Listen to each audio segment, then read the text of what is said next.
Welcome to Extra Throttle House. I'm Thomas. And I'm James. What is this? It is. He's deliberately not told me anything, and I've been waiting till the cameras are rolling so I get to ask. It's a mystery box. So we're filming at our track today, and Yes. Fawaz, who runs a Collection Auto, the guy that sold me my Toyota Century, Yep. told me he had this, and I was like, let's do it. This is a Mitsubishi Legnum. Legnum. And Sounds like a body part. yeah, so when I started researching it, there were people who were like, The legnum in my kneecap is a bit worn out. well, the forums, I was like, what's Legnum? And someone was like, Legnum balls, no, you know. Or like, I can't come in today, I have Legnum. Yeah. It is based on the Galant. Okay, that makes more sense. I understand that. Right, Yes. so and this is the Legnum VR-4. What you're looking at is a twin turbocharged V6 all-wheel drive manual wagon. That's pretty awesome. That's pretty awesome. Like we just ticked all the boxes there. Apart from brown, it's not brown. Why does it have to be round? That's the meta of the Right. enthusiast car. Yeah. Yes, that's right. Reddit tells me actually I want a brown wagon. Yeah, it's from Japan. It's right-hand drive. Yep. They fetch like 15/20 grand, Okay. and it's a very interesting car. Can you guess the horsepower? Oh, is it 276? 76? Yeah. That's the gentleman's agreement horsepower. Yes, that's the number.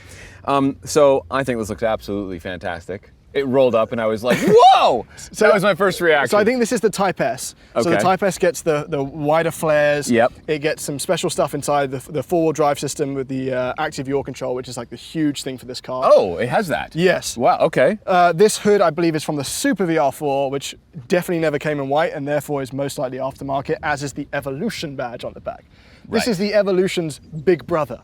Okay, I see. The more mature, grown-up The brother. more mature grown-up brother. So, and it's made by Rally Art. One hell of a wing on the back. Yeah, that might be aftermarket too. It Okay. had a wing, but I think that's bigger. Okay. But yeah, Rally Art are Mitsubishi's performance division. Yes, I do know that. So that's what this is. It's a performance car that has, over time, lost value. It's sort of lost the spotlight, and Yeah. yet it still exists. These are really neat mirrors, aren't they? Yeah, I've never seen it till cool? now. I've never driven it. I've never been near it. All I know is knowledge. You just Is have the knowledge. And I just thought twin turbo V6 all-wheel drive manual wagon is just too cool. It has all the things. Okay, let's drive it. I'm very curious to experience it because this is something we obviously have never got here, and it's something that I feel like it's got some stuff that we just don't have enough of in North America. Do you know what I mean? Like what? Just manual wagons, turbocharged, cool, styling, fun things. There isn't enough of these. Well, that's right? what it was There supposed never to do. was. Legnum apparently is derived from regnum, which in Latin means... Oh, that's the tissue in your elbow. No, it's royal something. Okay. It's supposed to be there. Hang on, I have it. I have Okay. it. I don't. Right. I want to before I get in there and get it Okay. wrong. Regnum, which is from... It's royal title or royal power, because the goal of this car was to preserve the style of premium class station wagons. I think it's succeeding. Yeah. Yeah. And it only weighs 3,400 pounds. Wow. I guess that's not that light. Same as a Golf R. But I'm used From to. the early 2000s. We're here today filming a thing that has a 5 in front of the. It's not much bigger than this. True. Yeah. Okay. All right. Can you handle the left-hand manual? Of course I can. All right, here we go. On the track. Oh, nice. It's smooth. smooth. Torque. Look at that. Into third. That and sounds pretty good. That as well. sounds good. So the big news is, and before you rush to buy I put my right hand down here to downshift. Oh, I see. There's nothing there. Yeah, you got to adapt. This is your Kingsman XX STI moment. You're in the all-wheel drive turbocharged boy racer. Oh, it's with cool. the shifter to your left. Yes, this is seriously fun. I'm having a fun. I'm Having a fun. having a fun. At least one. That's one out of I'm one getting fun. one fun. Yeah. So this has the 5-speed manual, which is probably the only way you should get this many years later. There was, I think it was called like an Intrax 2 automatic. It was based on Porsche's Tiptronic. It is not slow. No, it's not slow. It's not slow. Yeah. This should feel all like Golf GTI sort of power to weight, as far as I know. But yeah, the automatic learned your driving and shifted for you, and it sounds really clever. Except all these years later, apparently they were just a nightmare for maintenance. Oh, that makes sense. In fact, a yeah. lot of these cars are a nightmare to buy used because they were all bought by boy racers. For sure they were. This is 100. Yeah. There's a racing bucket in it. Yeah. This They're is not a modded to stock shit. seat. They're driven to shit. Yeah, exactly. You have to find a clean one. This one's probably medium. Yeah. That's well. Usually a collection brings in like the most pristine stuff, but he saw this. He's like, okay, I'll bring it in. Why not? Right? Yeah, because it's cool. It is just really cool. And also, it's driving very well. Yeah, Driving it's- position's a bit funky. I will say that. Can't seem to get it exactly right. But No. so this has got like the good all-wheel drive system, the one that can apply any amount of torque to any wheel. Yeah. This is their right? active yaw control. You can only get that if you get the Type S, which this is. Right. And it's like the competitor to Subaru's VDC. All the Evos got this. The car feels very well balanced on throttle, so It sounds good. it sounds great, honestly. Oh, that's the good. blow-off. This might have a blow-off valve. It might have an Yeah, I aftermarket. don't think it doesn't sound stock. Yeah, and the boost gauges aren't stock. That's not stock. Yeah. I'm having a really fun time though, shifting with my left Yeah. hand. This is it's so novel still to me. Legnum. Legnum, It's yeah. not the best name. No, we could do with a better name, I will say. Yeah. This is like a perfect example of the fact that there are many cars in Japan that we don't know existed.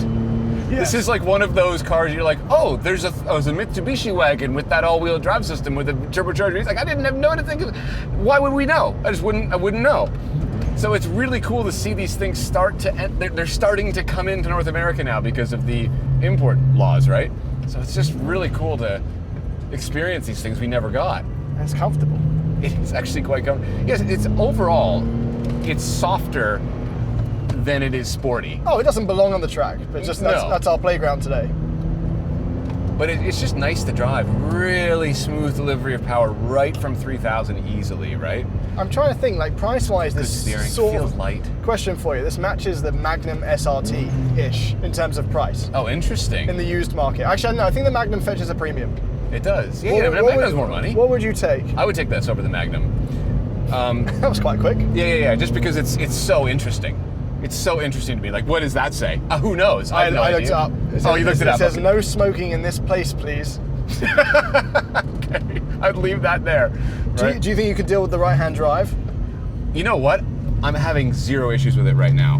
But in town, so I Like live with 3 the laps in, and I'm Yeah. heel toeing and down, like no problem. But what about living with? I don't. Turning left at a filter, the higher insurance rates. You know the whole turning left at an advanced screen type of thing. Yeah. This car is, and many of these JDM cars are so small that like the distance between my head and your head isn't actually that substantial. You can just lean. So just lean or just go over a little bit further. Yeah. Do you know what I mean? Like Yeah. it's not the end of the world. It's not the highest quality in here. It does feel like Japan circa early 2000s. Yeah, they're all like Like this. this cloth is They're loose. all like this. Yeah. It has that look. A JDM car from this era. They all look the same. Yeah. Do you want to know a weird stat? Nice gear selector. That might be aftermarket too. Well, I mean the actual gearbox. You're of right. The feel of the The Japanese gearboxes have always been quite wonderful. This is my first time in motion in a Mitsubishi, I think. Really? Unless there was so like random. unless I was in an Eclipse for an Uber. Right. I think it's my first time in a Mitsubishi, and I still won't have driven one. All right. And when we turn the cameras off, I'll let you have a little go. You lied. Perfect heel toe. No, I screwed it up.